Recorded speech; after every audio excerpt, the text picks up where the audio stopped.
सब मेरे मसीह भाई बहनों को जय प्रभु यीशु मसीह की। दोस्तों, पवित्र आत्मा द्वारा और एक वीडियो लेकर मैं आपके सामने आ गया हूं।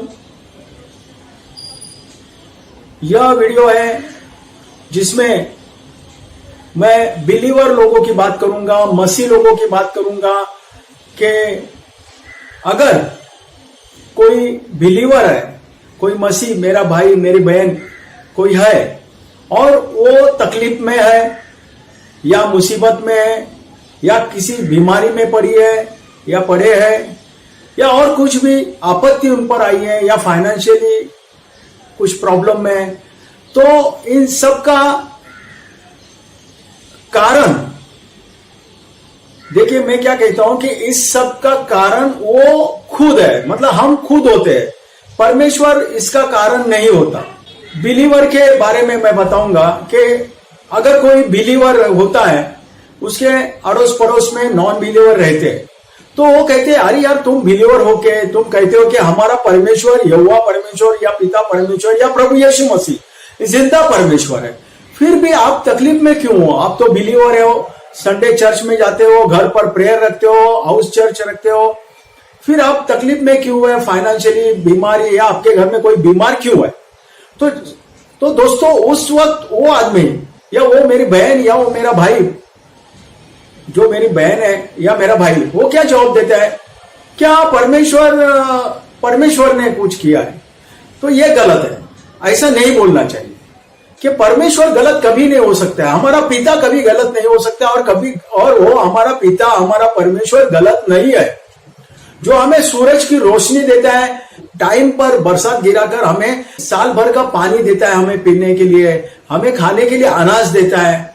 तो दोस्तों, वो हमारा पिता है और ये सब वो हमारा परमेश्वर यहोवा परमेश्वर, हमारा पिता परमेश्वर अच्छे लोगों को और बुरे लोगों को दोनों को भी पीने के लिए पानी देता है, साल भर पीने के लिए पानी देता है, अनाज देता है, उनके खेतों में अनाज उगाकर उनको खाने के लिए अनाज देता है। तो अगर हम अच्छे हैं तो कैसा हमारा पिता हमें ताड़ना देगा? तो ये बात हमें समझनी चाहिए कि हम उस अनबिलीवर के सामने, उस गैर मसीह के सामने हमारे परमेश्वर को दोषी नहीं ठहराना चाहिए, दोषी नहीं ठहराना चाहिए। ध्यान रखिए, उस वक्त हमें हमारे पिता परमेश्वर यहोवा परमेश्वर प्रभु यीशु मसीह और पवित्र आत्मा की स्तुति करनी चाहिए, महिमा करनी चाहिए, गौरव करना चाहिए, ना कि उसको दोष देना चाहिए। अगर आप दोष देते हो तो समझ जाइए कि आपकी मुसीबतें 101% बढ़ती जाएगी, आपकी आपत्तियां बढ़ती जाएगी, आपकी बीमारी बढ़ती जाएगी, आपकी बीमारी कम नहीं होगी, आपकी आपत्तियां कम नहीं होगी, आपका संकट कम ना होगा, आपका फाइनेंशियली पोजीशन अच्छा नहीं होगा। क्यों नहीं होगा? क्योंकि आप खुद का दोष होते हुए आप दोष दे रहे हैं पिता को, परमेश्वर को, मतलब आप परमेश्वर से भी अच्छे हो गए। यह पहली आप में जो भावना है, जो गलत भावना है, उसे आपको निकालना है। और आप पे अभी ये संकट क्यों आया है, आप पर ये आपत्ति क्यों आई है, आप पर यह फाइनेंशियली प्रॉब्लम क्यों आया है, या आपको कोई बीमारी है या आपके घर में कोई बीमार है, तो क्यों बीमार हुआ है?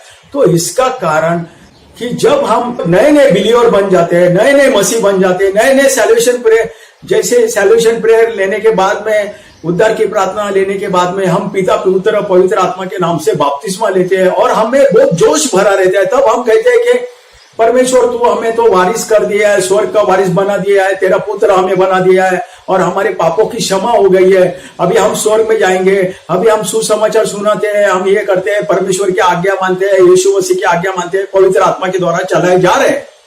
लेकिन धीरे धीरे हमारा जोश ठंडा होते जाता है, कभी हम संसार की भूल भुलैया में आ जाते हैं, फिर हम क्या हो जाते हैं? उस टाइम हमने कहा था नए नए पर यीशु में आने के बाद में कि परमेश्वर तू हमारा हाथ नहीं छोड़ना, हमारा हाथ थामे रहना, अगर गलती से हमारा हाथ छूट गया है तो तू हमारा हाथ पकड़े रहना।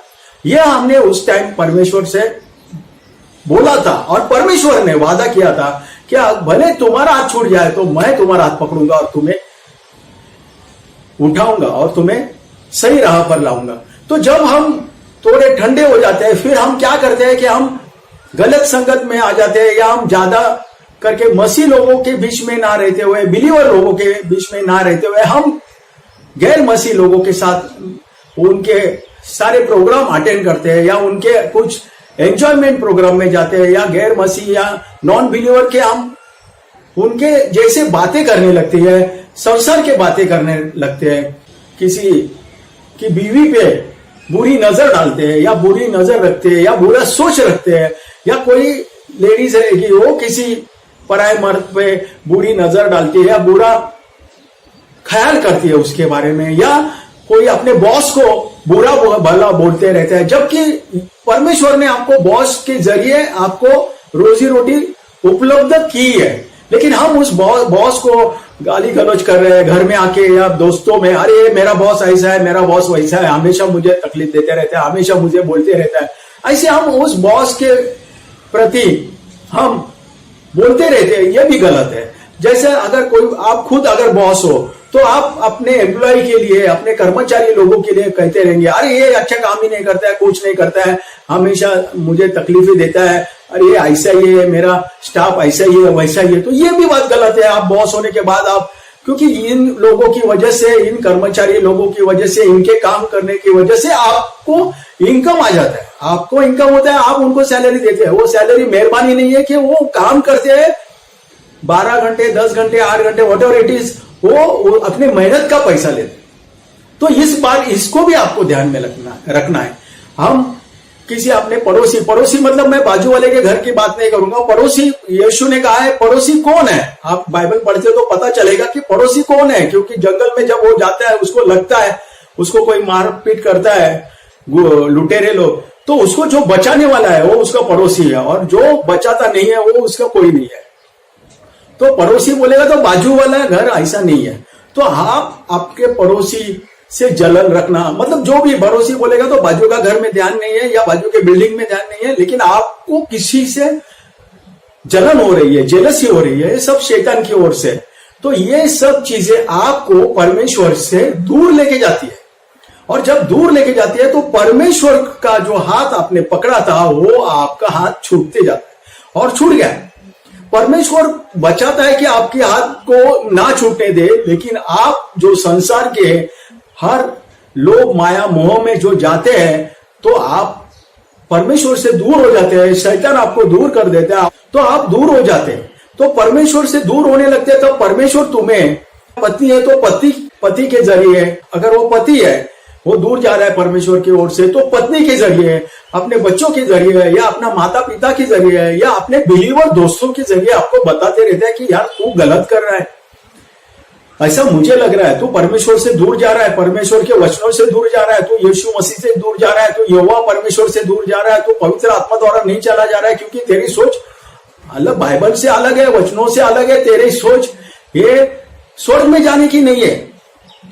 ये हमें बार बार यहोवा परमेश्वर बताता है, पिता परमेश्वर बताता है, पवित्र आत्मा के जरिए हमें सावधान किया जाता है। लेकिन अगर फिर भी हम दूर जाते हैं, फिर तब जाके क्या हो जाता है कि पिता को ना चाहते हुए भी, क्योंकि पिता ने वादा किया होता है आपको, जब आप नए नए जोश के साथ पिता से वादा लिया होता है कि भले मेरा हाथ छूटे लेकिन तेरा हाथ नहीं छूटना चाहिए, या मैं स्वर्ग में ही जाना चाहिए, मुझे नरक में मत जाने दे, तब जाके यहोवा परमेश्वर आपकी ताड़ना करता है। ताड़ना क्या करता है? आपको आपत्ति में डालता है, आपको संकट में डालता है, आपको फाइनेंशियली क्राइसिस में डाल देता है, फाइनेंशियली प्रॉब्लम क्रिएट करता है। तब जाके, तभी उसके पहले आपको टाइम नहीं परमेश्वर का वचन सुनने को, आपको टाइम नहीं परमेश्वर की बातें सुनने को, आपको टाइम नहीं कि प्रेयर करने को, आपको टाइम नहीं होता है कि बाइबल पढ़ने को, तो आप दूर हो गए। लेकिन जब तो फिर अभी स्वर्ग में जाने का चांस ही नहीं है, आप नरक में जाओगे। तो परमेश्वर नहीं चाहता है कि मेरा कोई बच्चा नाश हो, ये परमेश्वर नहीं चाहता है। और आप बिलीवर होने के बाद परमेश्वर ने बोला है कि मैं तेरे हाथ नहीं छोड़ूंगा, तो परमेश्वर आपका हाथ पकड़ने के लिए, थामने के लिए क्या करता है? आपको ताड़ना देता है। आपको ताड़ना कैसे देता है? आपको संकट में डाल देता है। आप जैसे ही संकट में पड़ते हैं, आप कहते हैं परमेश्वर मुझे बचा, यहोवा परमेश्वर तू कहाँ है, पवित्र आत्मा तू कहाँ है, पिता परमेश्वर तू कहाँ है, यीशु मसीह तू कहाँ है।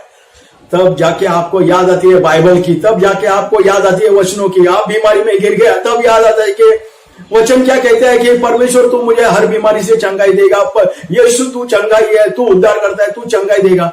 ये तभी आपको याद आता है, लेकिन उसके पहले आपको तो संसार की सारी मोह माया जाल में फंसने को अच्छा लगता था, इसके लिए आपने हाथ छोड़ दिया था। लेकिन आपको ताड़ना दी, क्योंकि आप बिलीवर हो, क्योंकि आप मसीह हो, क्योंकि आप परमेश्वर से वादा लिया है कि मेरा हाथ छूटेगा तो भी आप मेरा हाथ मत छोड़ना। इसके लिए परमेश्वर आपका हाथ पकड़ने के लिए आपको क्या करता है, संकट में डाल देते हैं, आपको क्या करता है, बीमारी में डालते हैं, आपको क्या करता है, आपत्ति में डालते हैं, आपको क्या करता है, सारी जो आपकी मोह माया है उससे बाहर कर देते हैं, आपको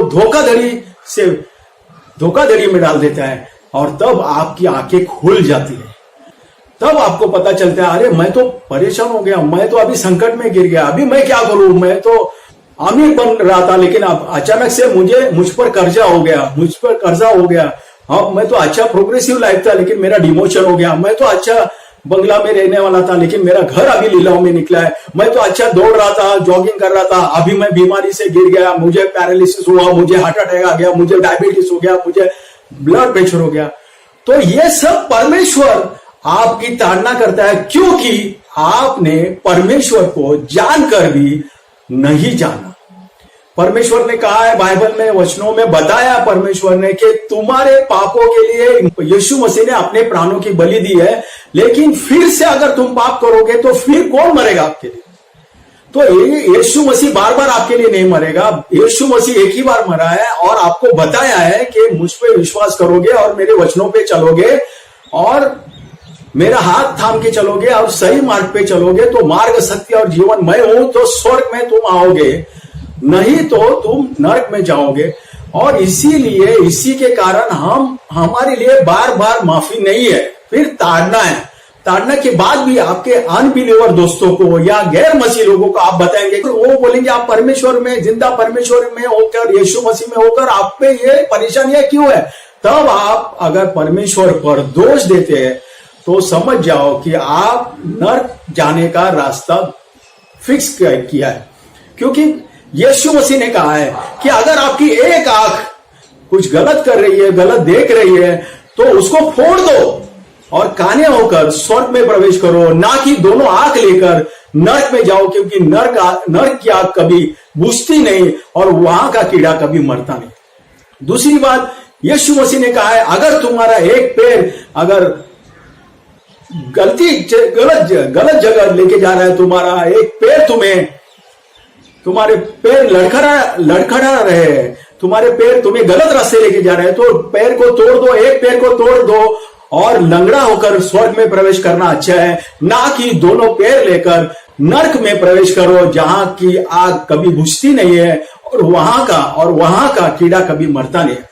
साथ ही में परमेश्वर ने कहा है, यीशु मसीह ने कहा है, अगर तुम्हारा हाथ कुछ गलत काम कर रहा है, एक हाथ तुम्हारा गलत काम कर रहा है, तो उस हाथ को तोड़ दो और टुंडे बनकर स्वर्ग में प्रवेश करो, लेकिन दोनों हाथ लेकर नरक में प्रवेश मत करो जहां की आग कभी बुझती नहीं, जहां का कीड़ा कभी मरता नहीं। तो दोस्तों, ये चीजें सब मायने रखती है कि आप अभी कौन से पोजीशन पे है। अगर आप सही चल रहे हैं तो आप पे मैं 100% चैलेंज के साथ, बाइबल के चैलेंज के साथ, यीशु मसीह के विश्वास के साथ, यहोवा परमेश्वर पिता परमेश्वर के विश्वास के साथ और पवित्र आत्मा के साथ आपको ये बात बताऊंगा कि अगर आप सही मार्ग पर चल रहे हैं, अगर आप प्रकाश में, लाइट में, फोकस में, परमेश्वर के प्रकाश में, वचनों में, तो आप पर किसी भी तरह की मुसीबत नहीं आएगी, किसी भी तरह की बीमारी नहीं आएगी, किसी भी तरह का फाइनेंशियल क्रैशेस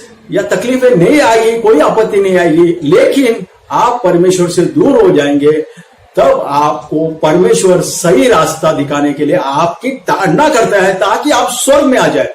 और इसके लिए कहा है, बाइबल में वचन में बताया है कि धन्य वो जिनको परमेश्वर ताड़ना करता है, क्योंकि वो स्वर्ग में जाएंगे। यीशु के नाम से आमीन। तो ध्यान रखिए, सही मार्ग पर चलिए और गलत मार्ग पे गए हो तो परमेश्वर को दोष ना दीजिए, खुद पश्चाताप कीजिए, खुद परमेश्वर की माफी मांगिए और रिपेंट कीजिए, पश्चाताप कीजिए। पश्चाताप करने से परमेश्वर तुम्हारी गलतियों को माफ करेगा। परमेश्वर ने कहा है कि तू कितनी भी गलती करे, अगर तूने माफी मांगकर पश्चाताप किया तो मैं सारी तेरी गलतियों को क्षमा कर दूंगा, क्योंकि हमारा परमेश्वर दया सागर है, करुणा निधि है, प्रेम का सागर है और वो हमें प्यार करता है। फिर से एक बार कहूंगा कि अगर आप मुसीबत में हो, तकलीफ में हो, बीमारी में हो, परमेश्वर की स्तुति करो, परमेश्वर की महिमा करो, परमेश्वर को गौरव करो। लोगों को भी, गैर मसीह लोगों को भी और मसीह लोगों को भी बताओ कि गलती मेरी है, मैंने पराई औरत पे बुरी नजर डाली, मैंने मेरे बॉस को गाली दी, मैंने मेरे एम्प्लॉय को गाली दी, मैंने किसी पे जलन रखी, मैंने किसी का 1 BHK तो मैंने मेरा 2 BHK चाहा और उसका वो 1 BHK 1 BHK नया घर लिया है, उसको मैं जल रहा हूं। ये छोड़ दीजिए। बोलो कि मैंने, अगर आप बोल नहीं सकते तो चुप बैठिए और बोलिए कि गलती मेरी है, कुछ तो मेरे से गलती हो गई है, तभी जाके मुझे ताड़ना हुई है और मैं परमेश्वर का शुक्रिया अदा करता हूं कि उसने मुझे ताड़ना करके स्वर्ग के रास्ते पे लेके जा रहा है, मुझे स्वर्ग में प्रवेश करने का मौका दे रहा है और तब जाके आपकी परिस्थिति सुधारने लगेगी और वो भी ऐसी चुटकी भर से सुधर जाएगी। जितना आप रिपेंट करेंगे, रोकर पश्चाताप करेंगे, परमेश्वर से क्षमा मांगेंगे, परमेश्वर आपको क्षमा करेगा। आप बीमारी में है तो आपको यीशु मसीह से चंगाई मिल जाएगी। आप फाइनेंशियल क्राइसिस में है तो परमेश्वर आपके काम में बरकत देगा, प्रोग्रेस देगा। आप में कोई आपत्ति है तो परमेश्वर उससे दूर करेगा, क्योंकि अगर परमेश्वर हमारे साथ है तो कौन हमारा शत्रु हो सकता है। तो दोस्तों, यही बात ध्यान रखिए और मुझे ज्यादा बोलने के लिए नहीं दिया है, जो दिया है वो मैं आपको बता रहा हूं। परमेश्वर की महिमा हो, परमेश्वर की स्तुति हो, परमेश्वर का गौरव। जय प्रभु यीशु मसीह की। धन्यवाद। Thank you.